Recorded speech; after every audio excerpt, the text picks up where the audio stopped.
Hello everyone and welcome to this video in which I would like to talk once more about the importance of taking care of our minds and how it is truly our own responsibility. So my name is Agakura. I'm a highly sensitive person, and as a coach and NLP practitioner, I work with highly sensitive people. Now, let me start by asking you, do you, from time to time, or maybe also more frequently, find yourself in an undesirable emotional state? I have mentioned in previous videos that our thoughts lead to emotions, and before that, actually our beliefs. But there's always a thought that's underlying depending on what emotional state we're in. So if you're in a if you have thoughts of joy, of gratefulness, of growth, of abundance, whatever they may be, your emotional state will react to that. And also, if you have thoughts of maybe fear, weariness, anger, of lack, whatever it may be, that also will then have an emotional effect. And most of the time, or I mean, as far as I'm concerned, and also other people that I've talked to, the effect is an undesirable emotional state. So, and then these emotions will lead to us behaving in a certain way, and the behaviors will lead to results that we get. But I would like to stay now in this, that thoughts lead to a certain emotional state. Now, let me ask you, if you find yourself in a state of unease in your stomach, like your tummy hurts and you don't feel well, I am guessing, my guess is that most of us, the majority of us, will first have the thought, what have I eaten? What have I drank? Was it maybe the milk that wasn't good anymore? Was it maybe food that had expired, or maybe something that that my body is not really tolerant to and has a problem digesting? Our thoughts immediately go to, what have I consumed? What have I drank? What have I eaten, right? Yet when we're in undesirable emotional state, I think most of us haven't really created the habit of asking ourselves, what have I been thinking? One thing. What's on my mind? Or even what activities have I been doing, or what environments have I been exposed to? What people have I been exposed to that may have triggered thoughts of weariness, of exhaustion, of just this negative feeling and energy like pulling you down. If you have been maybe in an environment that's like too much for your nervous system, the lights are too bright, it's too loud, or you don't like the smells, or even just the people around you, the energy, the thoughts may have been, I can't wait to get out of here, I just want to get out of here, I don't feel well.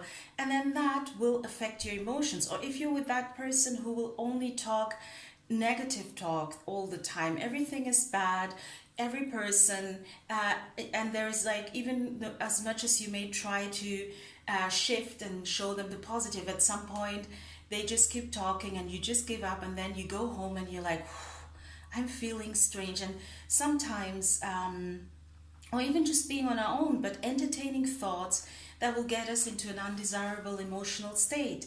And maybe also that may be based on our beliefs, which is why, and I have recorded a video on the importance of looking at our beliefs and how they are actually underlying at our when it comes to our thoughts.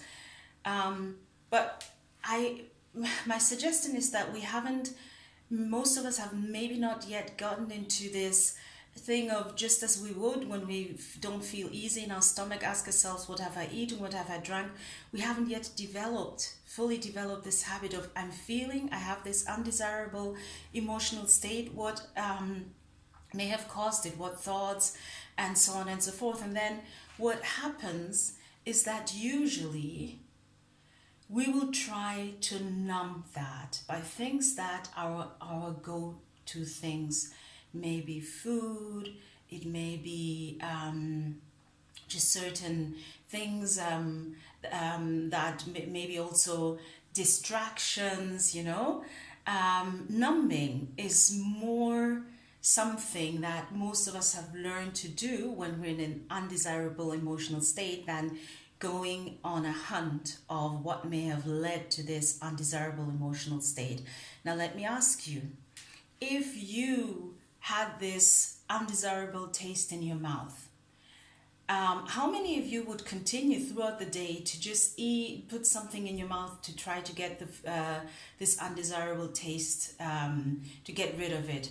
Try this, try drinking a bit of sparkling water, try this chewing up. At some point, I mean, most of us will probably be like, I'll just take the toothbrush and just brush my teeth and clean my mouth and maybe a mouth cleanser or whatever, and then I get rid of that. I mean, we actively do something to get rid of it and not to numb it. Yet when it comes to an undesirable emotional state, numbing is more a trying to numb, because it's still there.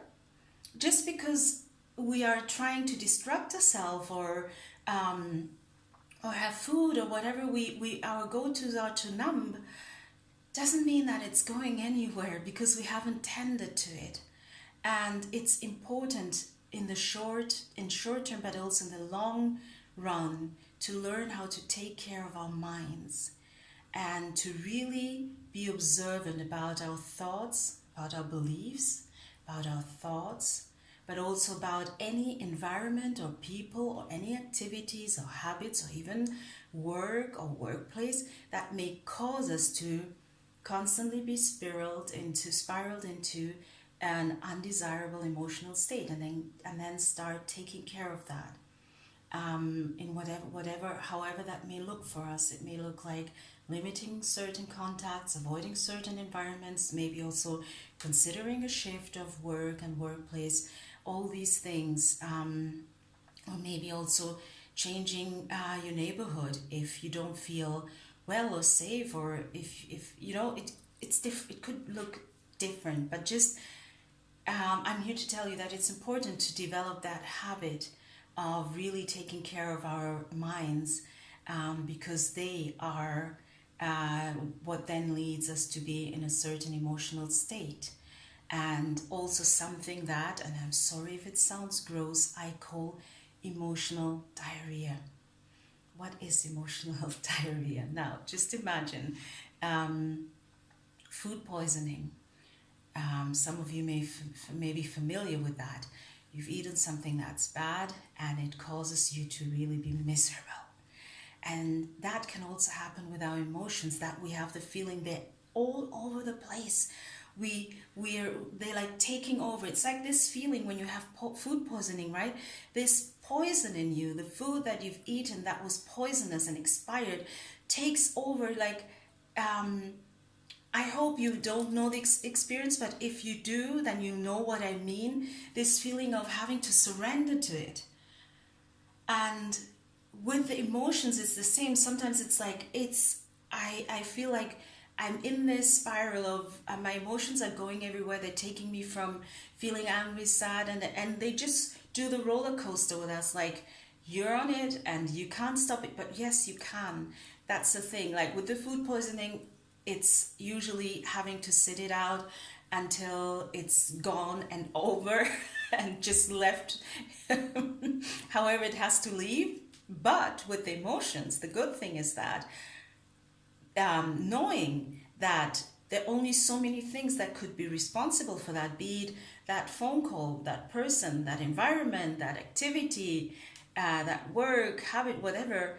And I know that it's important to also know that by observing, you will find out. Trust your intuition, you will find out. Trust the intuition that when you think about something or a place, trust your intuition about that. Go through your activities, go through your contacts, go through your habits, whatever in your mind and things written down in your calendar, and just see what causes what feeling.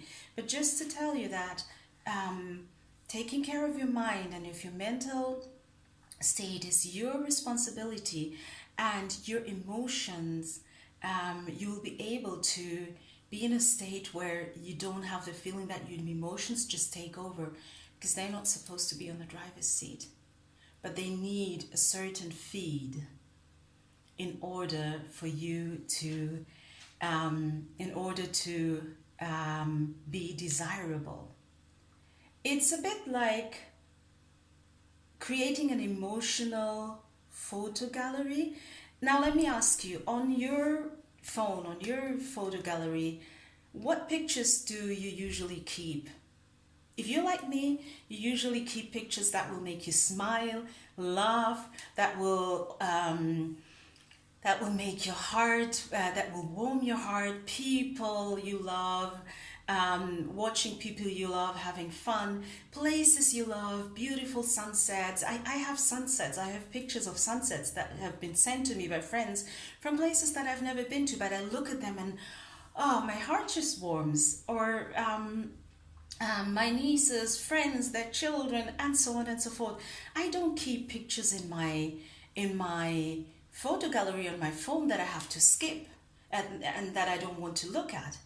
And yes, it's not a matter of capacity, like, but it is like that. What do you want to fill your mind's capacity with?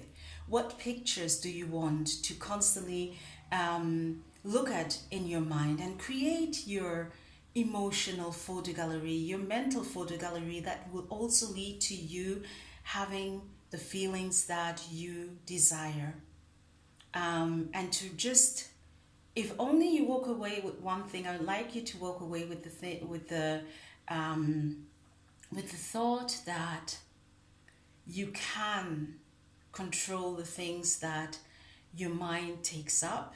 You can practice that and be quicker to just also delete photos that are not desired, and then that also you can be in control of your emotions. Don't have to be just surrender to them however they come, or be like, okay, if it's a good day, if it's a bad day. We hear that a lot, right? We can actually influence that by the things that I've been talking about in this video to begin with, and there are many more things, and there are also techniques that help people, be it prayer, be it meditation, being out in nature, journaling, gratitude journaling, all these things. And I hope that this video is also a helpful tool for this. Please feel free to watch any of the previous video, and I hope to see you back in one of the next videos. Thank you very much, and take care of yourself and your beautiful mind.